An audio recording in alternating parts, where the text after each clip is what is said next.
What is globalization? It is the integration arising from the interchange of worldviews, products, ideas, and mutual sharing in other aspects of culture of the nation. According to Thomas Friedman's book, The World is Flat. There are 10 flatteners of the world. Number 1, the fall of the Berlin Wall. Number 2, the Netscape and web. Number 3, the workflow and software. Number 4, uploading. Number 5, outsourcing. Number 6, offshoring. Number 7, supply chaining. Number 8, insourcing.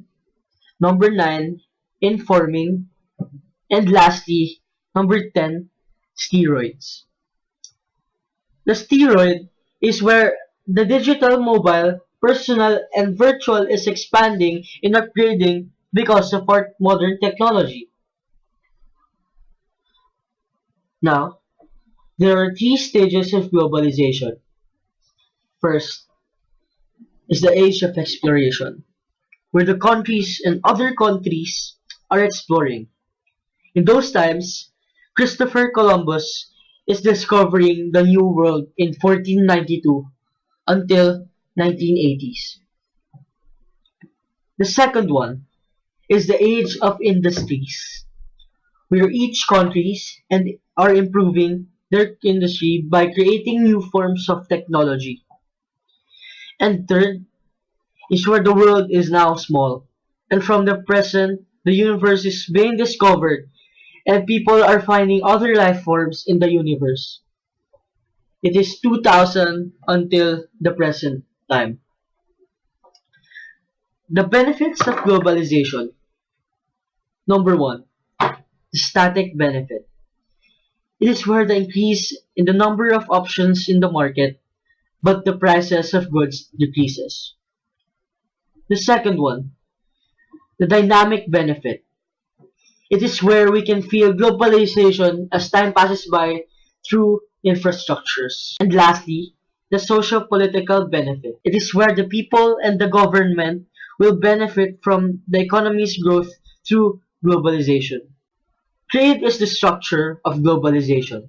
Because of the imports and exports of each product of a certain country, the international trade was created. It is the distribution of resources, which includes the factor of production. It consists of land, labor that pertains to human capital and the literacy rate, and lastly, the capital, which provides production of more goods and services. However, each nation needs to specialize by the concentration of productive efforts on the limited activities done. For example, the Philippines and Africa.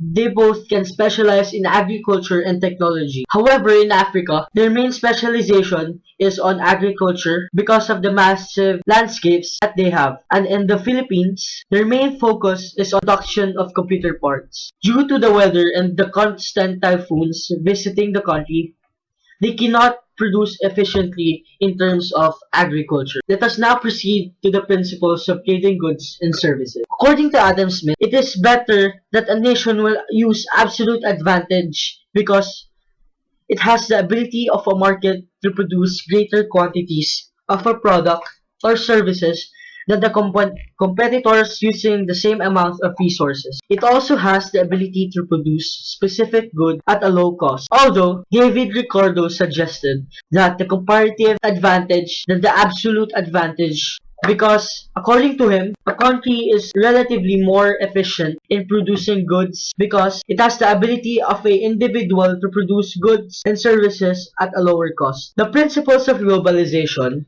encompasses interaction and interdependence of all institutions and sectors around the world. One advantage is the exposure of different cultures and trade of different products around the world.